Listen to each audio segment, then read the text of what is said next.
After my graduation, my parents tried to steal my inheritance for my sister, but my grandparents revealed a shocking twist.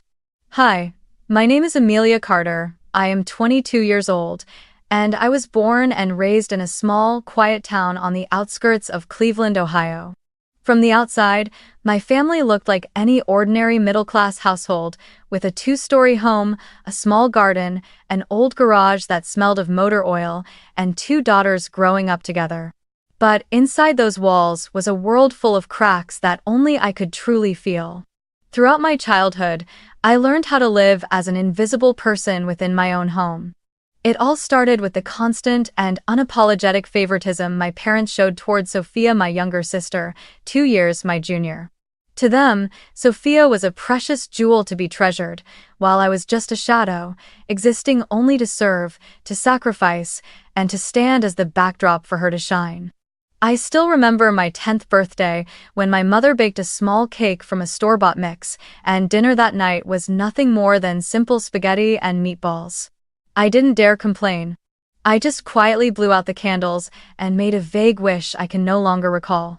Yet 2 weeks later, when it was Sophia's birthday, my parents rented out an Italian restaurant in town, invited all her friends, bought her a brand new pink dress, and showered her with expensive gifts. I stood in the corner, watching Sophia beam under the twinkling lights, and I realized who was truly considered the daughter in their eyes, while I was merely a name mentioned for form's sake. I used to think maybe my parents were just busy, that perhaps it wasn't intentional. But as the years went by, the repetition of it all made it impossible to keep lying to myself. When I was in 7th grade, I poured all my effort into a science project on solar energy, staying up late night after night to finish the presentation board. I brought home first prize at school, received praise from my teachers, and even had my name featured in the local newspaper. I waited, hoping for a word of recognition, a hug, something from my parents. But that evening, all they said was, "Yeah, that's good," before turning to Sophia to ask if she had finished her math homework. And the cruelest part? Just a week later, Sophia came home with a B+ in English, and my family immediately took her out to celebrate as if she had just won a Nobel Prize. I sat quietly in the back seat, my chest tight with bitterness, listening to their laughter and wondering if it would ever be my turn to be celebrated. I can still hear my mother's voice, the one that haunted me all throughout childhood. She always said, "Amelia, you're the older sister, you have to sacrifice for her. You're stronger, you're smarter, you have to give way to your sister." At first, those words might sound like trust, but in reality, they were a sentence that condemned me to a life where I would never come first. Over time, I learned to swallow my tears, to stay silent, never complain, and just endure quietly. But the feeling of never being enough, of always being second best, clung to me like a long dark shadow. It made me look in the mirror and fail to see any worth in myself. I became a child who lived in silence, trying to do everything perfectly in the desperate hope that one day I might finally be acknowledged. But that day never came. And slowly, I came to understand that in this family, perhaps the only place meant for me was to remain invisible. As I entered my teenage years, I slowly realized that if I kept waiting for recognition from my parents, I would never truly find my own worth. Their silence and indifference forced me to seek another way to survive. I threw myself into studying as if it were the only lifeline keeping me from drowning. I devoured every book I could find in the school library, from science and literature to history, because I knew knowledge was the only thing that could open a way out of that cramped and suffocating house. Beyond that, I joined every club I could. The science club, the debate team, and even the weekend volunteer group. I wasn't always the best, but I needed a place to prove that I could do something, that I wasn't invisible. I needed a space where my voice could be heard, even if it was only within the small walls of a club meeting. But the older I grew, the more I understood that none of those achievements would ever change my parents. When the time came to apply to college, I once again faced the harsh truth that I could only rely on myself. While my friends had parents who sat with them for hours, polishing every line of their essays and taking them to meet admissions counselors. I sat alone at my desk in my tiny room, rewriting my personal statement over and over until the drafts piled high. I taught myself online how to write, how to apply for scholarships, how to fill out every section of the forms. My parents never once asked me which schools I had chosen, nor did they offer to help in any way. All of their attention was poured into Sophia, who at that time was busy competing in local dance contests. I remember overhearing my mother telling an acquaintance, "Sophia is the one with real potential, she could become a star." As for me, in their eyes, I was just the smart but dry daughter, someone with no future worth mentioning. The day I received my college acceptance letter, I broke down in tears. Not tears of pure happiness, but of bitter sorrow when I shared the news with my parents and was met only with an indifferent nod. I can still remember my father glancing up from his newspaper and saying, "Good, at least you won't be bothering us anymore." In that moment, I knew that my path could only be lit by my own effort and faith, not by the love or support of those who should have cared for me unconditionally. Move-in day at college, one of the most important milestones of my life, remains an unforgettable memory. While many of my friends were dropped off by their parents, posing for pictures at the campus gate, laughing and crying in the embrace of their families, I stood alone with an old suitcase, staring across the crowded parking lot with an empty heart. My parents couldn't come with me because they were busy taking Sophia to a dance competition in another state. I forced myself to smile when people asked, "Where are your parents?" But inside, the loneliness cut through me like a cold blade. Thankfully, my grandparents George and Eleanor were there. They were the rare source of light in my otherwise shadowed childhood. My grandfather, with his white hair and steady, deep voice, gripped my hand tightly and told me he believed I would achieve great things. My grandmother hugged me for a long time, whispering into my ear, "You are never alone, Amelia. We are always here." Those words became my anchor as I stepped through the gates of college, fully aware that I would have to navigate this vast ocean on my own. But independence was not always sweet. I entered my 20s carrying a heavy load of worries. Unlike many of my classmates whose parents sent them monthly allowances, I received almost nothing from my family. My parents bluntly told me, "You already have a scholarship, figure out the rest yourself, we need to save for Sophia's future." And so, every expense, tuition, textbooks, meals, dorm fees was mine to shoulder alone. I balanced classes with shifts at a coffee shop near campus, scraping together every dollar I could. There were nights when I closed up late, my hands aching from washing hundreds of cups, only to stay awake until dawn finishing an essay. My body grew thin, my eyes constantly ringed with dark circles. Outwardly, I tried to appear strong and resilient, but inside, I often felt like a fragile shard of glass, ready to shatter at the slightest touch. That pressure broke me down more times than I can count. I cried alone in the dorm bathroom, biting my lips so hard just to keep the sobs from escaping. My heart would pound so fast it felt like I couldn't breathe whenever I thought about all the expectations and responsibilities weighing on me. I couldn't take it anymore. That was when I turned to therapy. At first, I felt ashamed, thinking only weak people needed a therapist. But I soon realized the truth was the complete opposite. Only by daring to face my pain could I become truly strong. Each session was a difficult journey. I had to open up about buried memories, forgotten birthdays, endless comparisons, and those constant words, "You must sacrifice," cutting into my heart like a blade. Slowly, I began to understand that I wasn't wrong, and I wasn't worthless, no matter how much my parents had made me believe I was. I was just a child yearning to be loved fairly. Thanks to therapy, to the warm embraces of my grandparents, and to the resilience I had been forced to build, I learned step by step how to find balance. I stopped chasing after my parents' recognition and focused instead on affirming my worth to myself. I didn't need to be a star like Sophia, and I didn't need empty praise from my parents. I only needed to know that I was living true to myself, giving my all, and moving forward. That became the only way I could survive my wounded youth and step into adulthood with at least a little faith that I deserved a place in this world. My graduation day came on a bright early summer morning, sunlight pouring across the university campus. I had imagined this moment for so long. Walking up to the stage in a deep blue gown, square cap on my head, my name echoing among hundreds of students, and the proud eyes of loved ones watching me.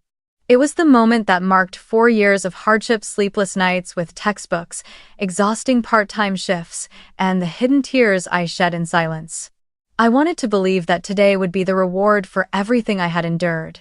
When I looked out into the audience, I saw my grandparents sitting in the front row, their faces lit up with joy. My grandfather George held an old camera, carefully capturing every moment, while my grandmother Eleanor dabbed her tears again and again with a pale blue handkerchief. I had never seen them so happy. They had walked beside me through all the difficult years, had witnessed me wrestle with the pain of being abandoned, and now they were here to watch me receive my hard-earned degree. Their presence alone was enough to warm my heart. In stark contrast, my parents arrived almost halfway through the ceremony. As I sat among my classmates in the rows of graduating students, I caught sight of them slipping in, glancing around for seats. I noticed the way their eyes kept flicking to their watches, their minds clearly elsewhere.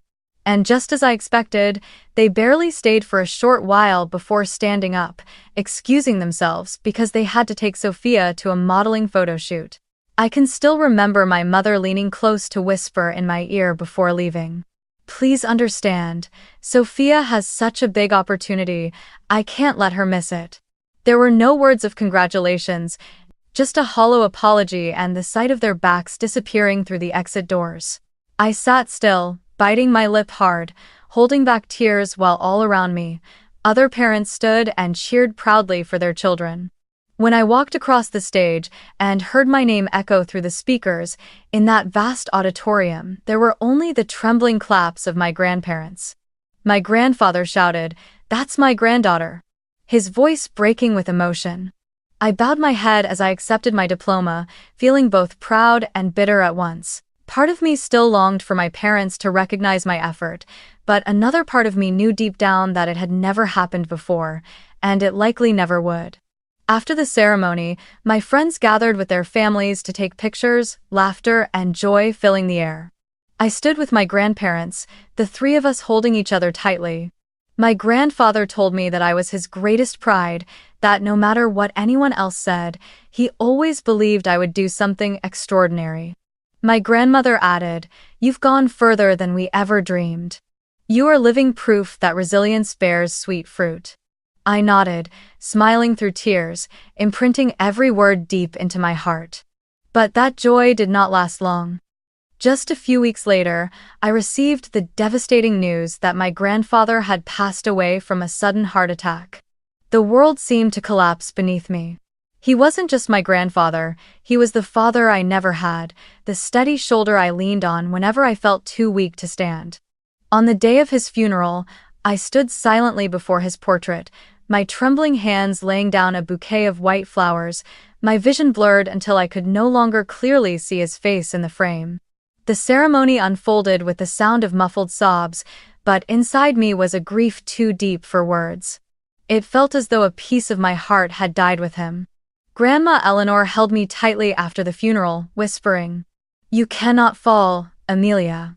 He wanted to see you live strong." I nodded, but inside I was hollow.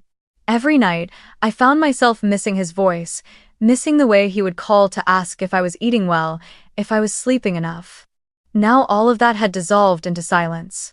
I once thought graduation was the beginning of something new, but it turned out to be the opening act of a series of losses. In the chaos that followed the funeral, I never imagined that his will would be the spark dragging the entire family into conflict. I believed that the love he gave me was enough, that the final words of encouragement he left behind would be the greatest inheritance.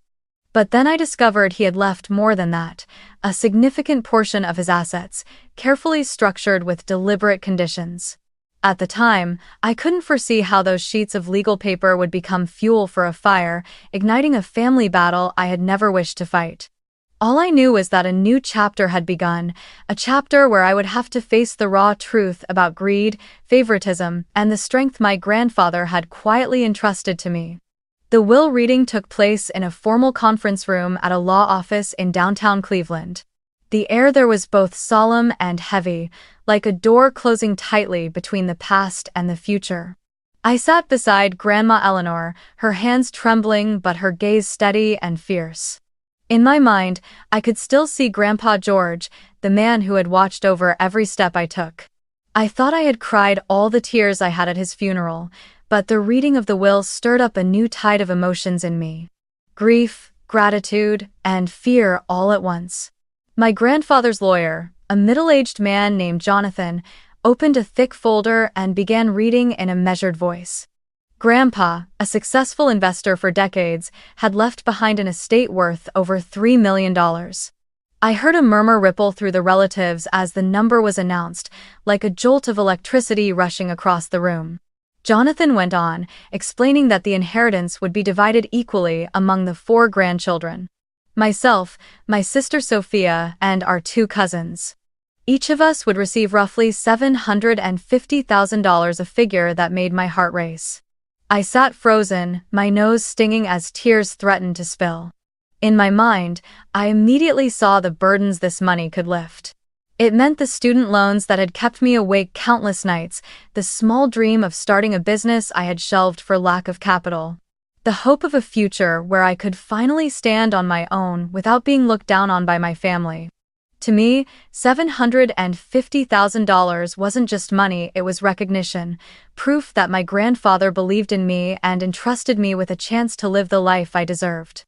When the will reading ended, I wanted nothing more than a few quiet minutes to breathe, to let gratitude for my grandfather wash over me.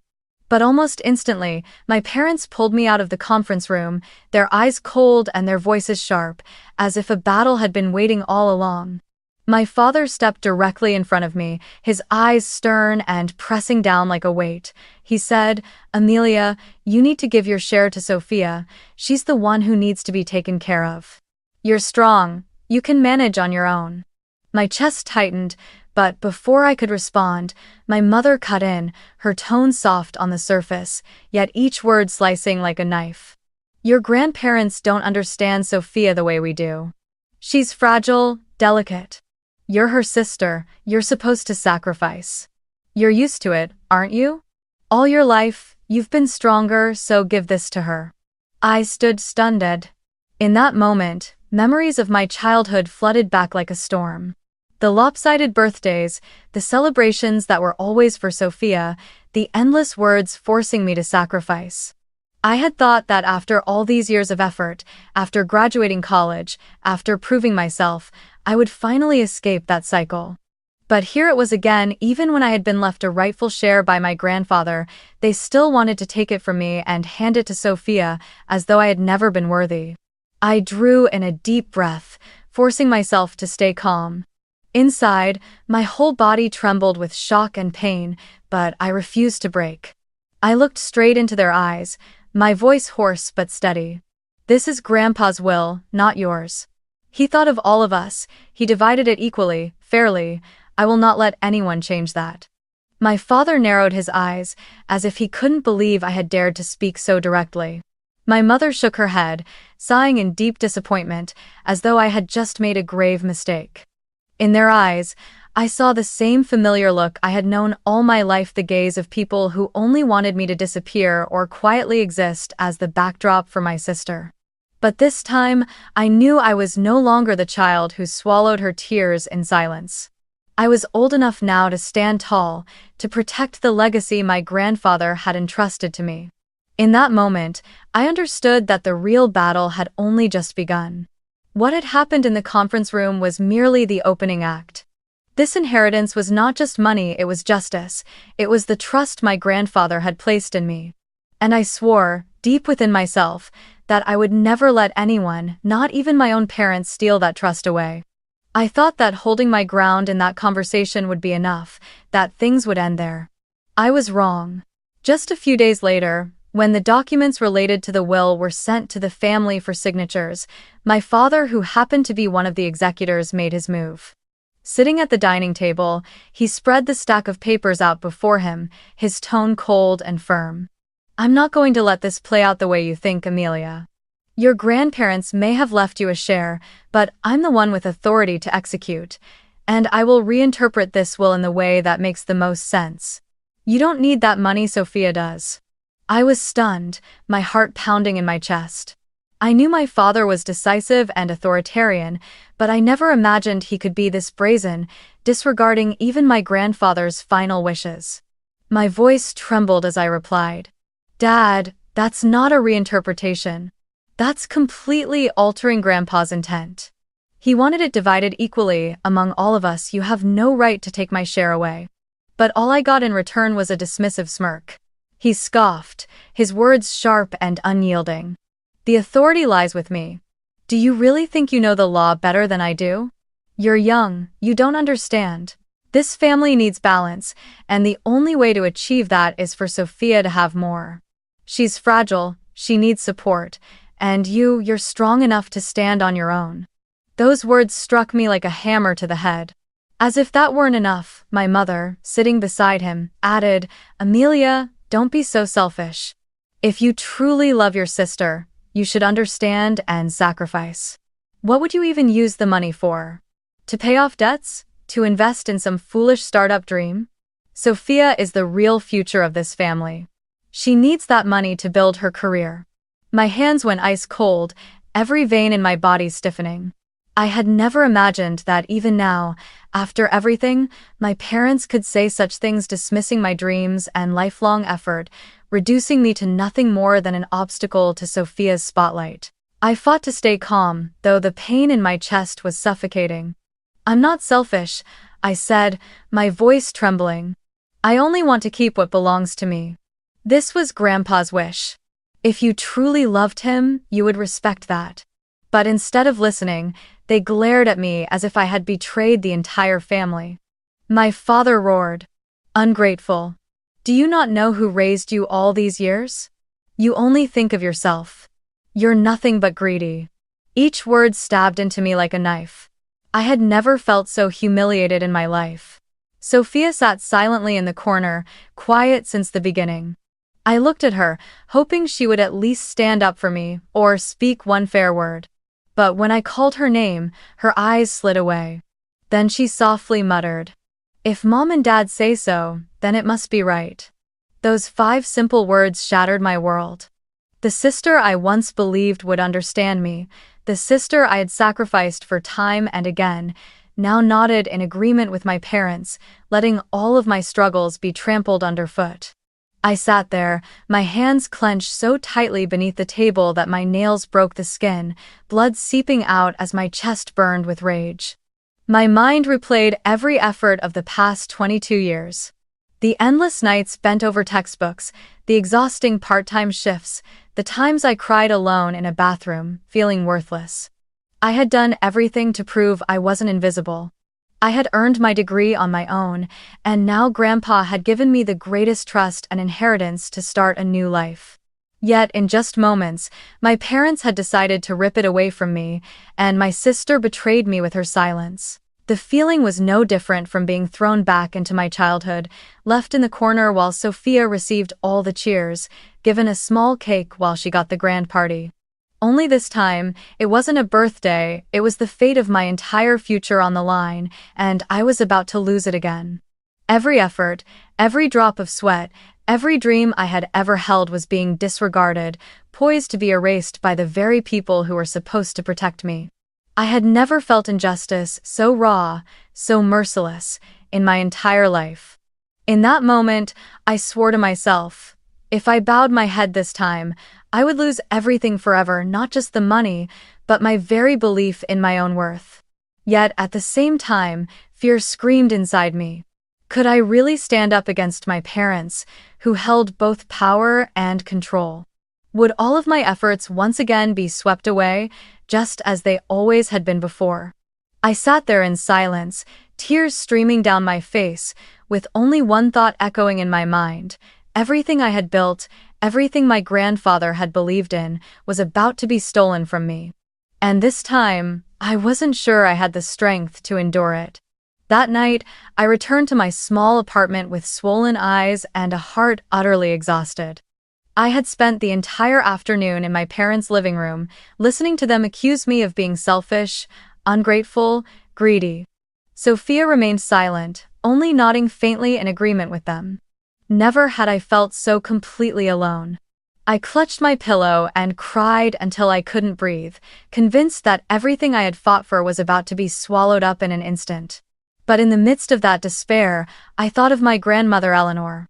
All my life, she had been the one constant holding me close when I was hurt, listening when I had no one else to confide in.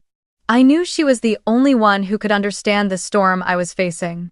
The next morning, I took an early bus to my grandparents' old house on the outskirts of Cleveland. That house always carried a strange warmth, with the faint smell of baked goods in the air, and family photographs lining the hallway, memories tied to the rare days when I truly felt loved. My grandmother opened the door, and when she saw my worn-out face, she pulled me into her arms at once. "My dear girl, what's happened?" she asked, her voice filled with worry. I couldn't hold it in any longer. I broke down sobbing on her shoulder and told her everything. How my father had declared he would reinterpret the will to hand my entire share to Sophia, how my mother had called me selfish, and how Sophia had silently agreed. She fell quiet for a moment, then took my hand, her eyes glowing with a sternness I had rarely seen. "Amelia, you don't know this, but your grandfather foresaw this a long time ago." I looked up at her, stunned. She sighed softly, walked into the living room, and pulled out an old wooden box, its surface worn with age. Inside, she took out a bundle of documents, clipped and sealed carefully. "Years ago, when you and Sophia were still children," she explained, "your parents tried to pressure us into changing the will. They wanted the entire estate to go to Sophia, claiming she was the one with real potential." My chest tightened as her words sank in. So this favoritism wasn't just in the everyday slights, it had reached all the way into their final wishes for the family fortune. Grandma continued, her voice trembling yet filled with pride. "Your grandfather was furious at the time. He said his love for you children was equal, and there would never be a day when one received everything while the other got nothing. After that, he decided to add a special clause to the will.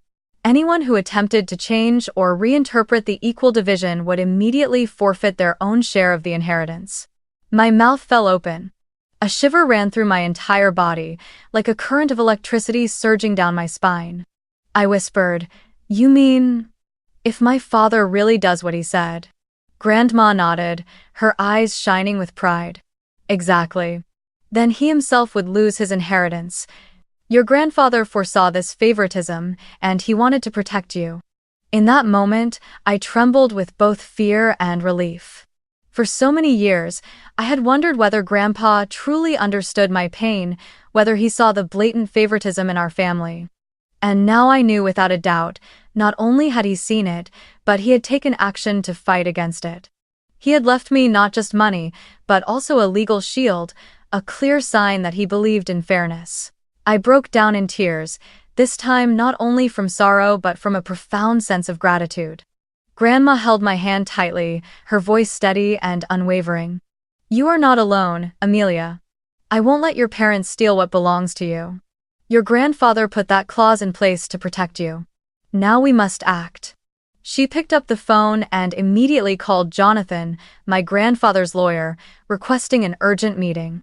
She also reached out to my father's siblings' uncles who had rarely involved themselves in family affairs to inform them of what was happening. "This is not just about you," she said. "It's about respecting your grandfather's final wishes." I sat there, watching her small but determined figure, feeling my heart slowly grow warm again. Amid the chaos, she was like a steadfast lighthouse guiding me through the storm. For the first time in weeks, I felt a flicker of hope. I knew the battle ahead would be long, and my parents would not give up easily. But I also knew now that Grandpa had never abandoned me. He had prepared for this, and with Grandma and the lawyer by my side, I wouldn't be fighting alone. That night, when I returned home, I sat silently by the window, watching the glow of the streetlights spill through the glass. Grandma's words echoed in my mind. "He foresaw this and wanted to protect you." I whispered a promise into the night, sending it to my grandfather. I will not let anyone steal what you left for me. I will stand firm, just as you taught me. For the first time in days, I felt my breath come easier, my chest no longer filled with only fear but with pride and determination. I knew the real battle was about to begin, but I also knew that this time, I was no longer alone. The family meeting was scheduled on a gray afternoon, the sky over Cleveland heavy with clouds. I walked into Jonathan's law office, my heart pounding in my chest. In the long conference room, the polished wooden table reflected tense faces. Grandma Eleanor sat beside me, her hand gripping mine tightly in silent encouragement. Across from us were my parents, my father's eyes cold as steel, my mother's arms crossed, her face set in harsh disapproval. A few of my uncles were present as well, men who usually stayed far from family disputes, but who had been invited today to serve as witnesses. The atmosphere was so heavy I could hear the beat of my own heart in time with the ticking clock on the wall. Jonathan opened the meeting, his voice calm but firm. We are here to clarify matters concerning the will of Mr. George Carter. I am aware of recent disputes, and I must emphasize that his intentions were written with precision. The estate is to be divided equally among the 4 grandchildren. There is no clause that allows an executor to reinterpret this according to personal preference. My father cut in sharply, his voice rising. I'm not changing anything. I just want to make adjustments that make sense. Sophia is the one who needs the money most. We're only thinking of her future, not trying to be unfair. All. His words made my blood boil, but before I could speak, Grandma Eleanor rose to her feet, her eyes blazing with a rare, fierce resolve. Stop making excuses, she said, her voice trembling yet powerful. George warned me long ago that you would try to strip Amelia of what was rightfully hers. He foresaw this, and that's why he added a special clause. The room fell silent, broken only by the rustle of paper as Jonathan pulled out a copy of the will. Adjusting his glasses, he read slowly, every word landing like a hammer. Supplementary clause: any individual, under any pretense, who attempts to alter, reinterpret, or interfere with the equal distribution of assets among the grandchildren will immediately forfeit their inheritance, and their role as executor shall be revoked. The words cut through the tense air like a thunderclap. I watched my father's face flush crimson, his lips pressed into a thin, rigid line, while my mother's eyes widened in shock. Around the table, my uncles exchanged murmurs, and one even nodded slightly, as if justice had finally spoken aloud. Jonathan went on, his voice sharp as steel. Since Mr. Carter, the father of Amelia, openly expressed his intention to reinterpret the will, under this clause he is immediately removed from his role as executor.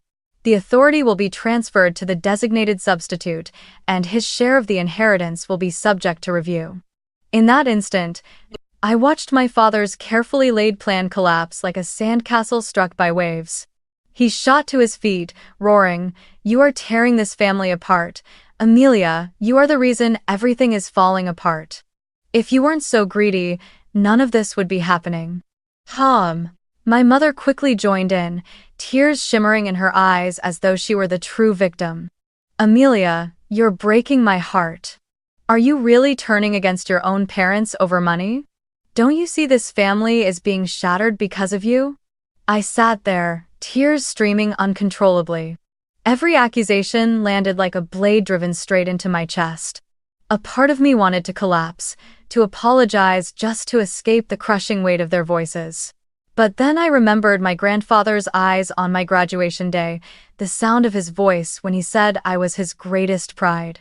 I drew a deep breath, stood to my feet, my voice trembling but resolute. "I'm not stealing anything, I am only keeping what Grandpa left for me. This was his will, not mine. I don't want to divide this family, but I will not let anyone demean me ever again." The room fell into silence. My parents stared at me as though they no longer recognized the daughter who had once been obedient and quietly endured everything. I felt my grandmother's hand on my shoulder, gripping firmly, as if to say, "You did the right thing." For the first time in my life, I did not bow my head. I stood face to face with injustice, gathering every ounce of courage forged from years of pain. Tears fell, But they were not only tears of sorrow, they were tears of release. When the meeting ended, my father stormed out, my mother quietly following behind him. I sank into a chair, my whole body trembling, yet inside me rose a strange new feeling. Strength. I had done something I had never dared before. I had stood up openly, I had defended myself in front of everyone. And in that moment, I understood that this was only the beginning. But at the very least, for the first time in my life, I had stood tall without the weight of favoritism pressing me down. I had finally found my own voice. A few days after that tense family meeting, I assumed Sophia would avoid me. All throughout our lives, she had never truly taken my side, and in that meeting her words, "If mom and dad say so, then it must be right," had cut into me like a knife. I expected nothing more from her, and I thought the gap between us would only grow wider. But one evening, after I returned home from another long shift at work, still fumbling with the apron strings around my waist, there was a knock at the door. When I opened it, Sophia stood there, wearing a faded jean jacket, her face clouded with hesitation. I froze for a moment, unsure how to react.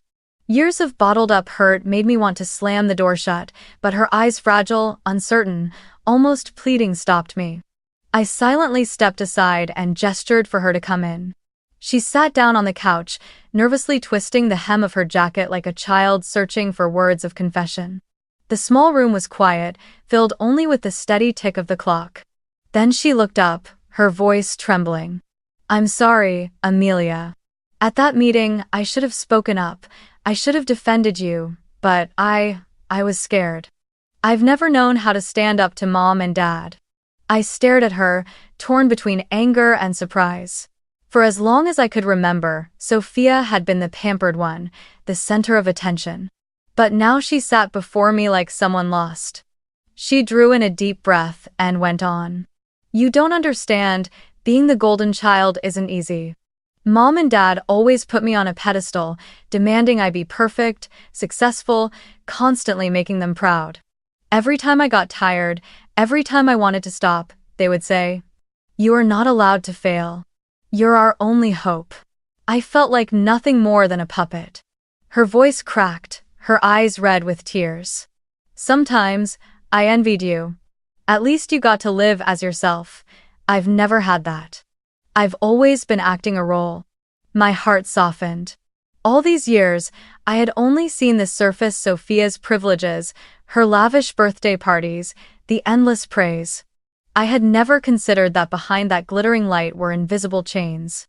She let out a long sigh and added quietly, "You made me realize I have to live my own life.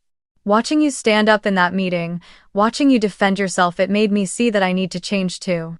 I didn't know what to say, I just let the tears fall. Perhaps this was the first time Sophia had ever truly opened her heart to me, not as the golden child of our parents, but as a 20-year-old girl lost at a crossroads in her life. She hesitated, then continued. "I've decided to use my share of the inheritance to enroll in community college. I don't know yet what I'll study, but this time, I'll choose for myself, not follow what mom and dad want." I looked at her, my chest swelling with emotion. It was the first time Sophia had spoken about making her own decision without parroting our parents' words. The first time she dared to step out of the flawless shell they had forced around her.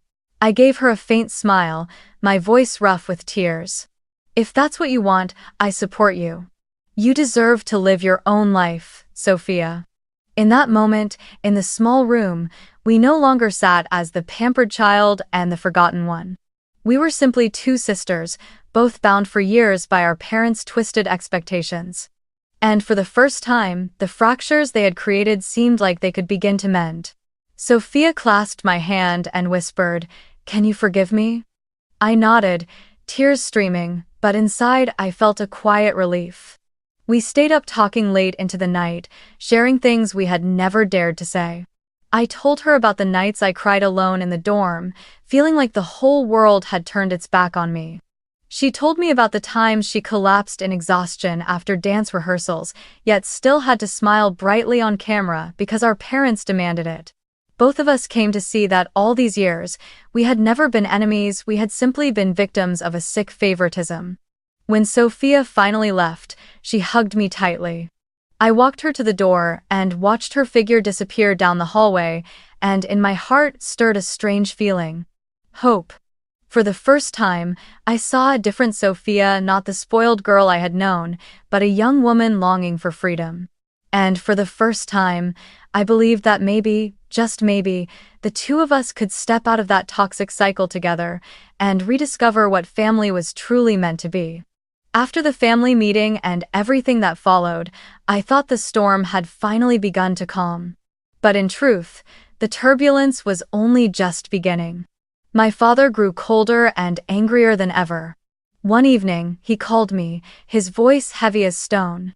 "From now on, don't consider yourself a daughter of this family anymore. You've shamed your parents, torn this family apart over a few dollars. If you've chosen your own path, don't expect anything from us." Then he delivered the final blow, like a knife to the chest. "The house you grew up in, I'm selling it. I don't need to keep anything that reminds me of an ungrateful child." I sat frozen, the phone trembling in my hand. That childhood home, filled with so many painful memories, was still the place where I'd known rare moments of comfort in my grandparents' arms, still the place where I'd spent hours reading books just to escape reality. And now my father was willing to erase it completely, as if cutting off every last thread that bound us. Alone in my small apartment, I felt utterly hollow. I knew he was furious about being removed as executor, but I hadn't expected him to wield that anger as a weapon to threaten me, to deny my very existence. In that moment, I felt orphaned a second time, not because I had lost my grandfather, but because I had lost my father too, the very person who should have protected me. Yet while my father sank deeper into bitterness, my mother began to change. One afternoon, she appeared at my door unexpectedly. When I opened it, I saw a face I barely recognized. Dark circles under her eyes, her cheeks sunken, as though she had been crying for days. She stood there clutching her handbag tightly, her voice trembling. "Amelia, I was wrong." I was stunned, unable to believe what I was hearing. The woman who had spent years repeating the same phrase, "You're the older sister, you have to sacrifice," was now admitting fault. We sat down, the silence between us heavy. Then she spoke. "I haven't been able to sleep. I look at Sophia, I look at you, and I see the weight I've placed on both of you. I thought spoiling Sophia was love, but really I was chaining her. And with you, I thought forcing you to sacrifice was fair, but, in truth, I was crushing you." Her voice broke. "I've started therapy. The doctor says I need to relearn how to love. I don't expect you to forgive me right away, but I want you to know I will try." Ah! Hearing those words, I was both stunned and faintly hopeful. Never in my life had I heard my mother admit she was wrong. Part of me wanted to reject her, to respond with the same coldness my father had always shown me. But another part of me felt my heart soften. I could not forget the wounds she had caused, but I also could not deny the courage it took for her to come here and confess it all. I said quietly, "If you truly change, I will wait. But I need to see respect, not just promises." My mother nodded, tears streaming down her cheeks. For the first time, I felt sincerity in her. Through all the chaos, Grandma Eleanor remained my greatest anchor. She called often to ask if I was eating, reminded me to get enough sleep. One afternoon, when I visited, she pulled me down into her familiar armchair and said, "Amelia, do you know, your grandfather was always proud of you. He once told me that of all the grandchildren, you were the most resilient. He knew you endured unfairness, but he believed that very struggle would make you stronger than anyone else. You were the light of his life." I clung to her and wept. Those words were like medicine, slowly filling the emptiness my parents had left behind. Through it all, I realized something. Family is not defined by blood. Blood does not always equal love. My father, who shared my blood, was the one who tried to strip everything away from me. Meanwhile, my grandparents who chose to love me fairly were the ones who truly embodied family. And Sophia, For the first time, stepping out of her role as the golden child was someone I could finally begin to build a real bond with. I sat down with my old journal, my handwriting shaky but firm. Family is not a place where you are forced to sacrifice, nor where love comes with conditions. True family is where you are respected, heard, and loved for who you are. I knew the journey ahead would still be long. My father might never accept me, and the scars of childhood would not disappear overnight. But I also knew I had broken free from the chains. I had my grandmother, the memory of my grandfather, and the chance to rebuild with my mother and sister. And most importantly, I had myself stronger, prouder, and fully aware of my own worth. When the storms finally quieted, I began to look forward with new eyes. The inheritance my grandfather left me, $750,000, was not just money, but an opportunity to rewrite my life. I remembered the long nights staring at my computer screen, terrified of tuition bills, of student loans coiling around my neck like a noose. The very first thing I did was pay off those loans. The day the final payment cleared, I sat in my tiny apartment and let out a long, steady breath. For the first time in years, I felt free from the weight of debt. I could finally walk forward without bowing under financial chains. But I didn't stop there. I knew there were so many others like me, students abandoned by their families, belittled, forced to struggle just to survive. I had once been one of them. And I wanted to use this opportunity to give back to those who hadn't been as fortunate as I was to have the support of my grandparents. So I decided to establish a small scholarship fund, the George and Eleanor Foundation, named in honor of the grandparents who believed in me when no one else did. The scholarships would be for young students cast aside by their families but determined to pursue an education. The day I signed the papers to make it official, my heart swelled with pride. I knew, wherever they were, my grandparents were smiling. It was during this time that I also came to understand something vital. My worth had never rested in my parents' recognition. All through my childhood, I had ached for a word of praise, a proud look in their eyes.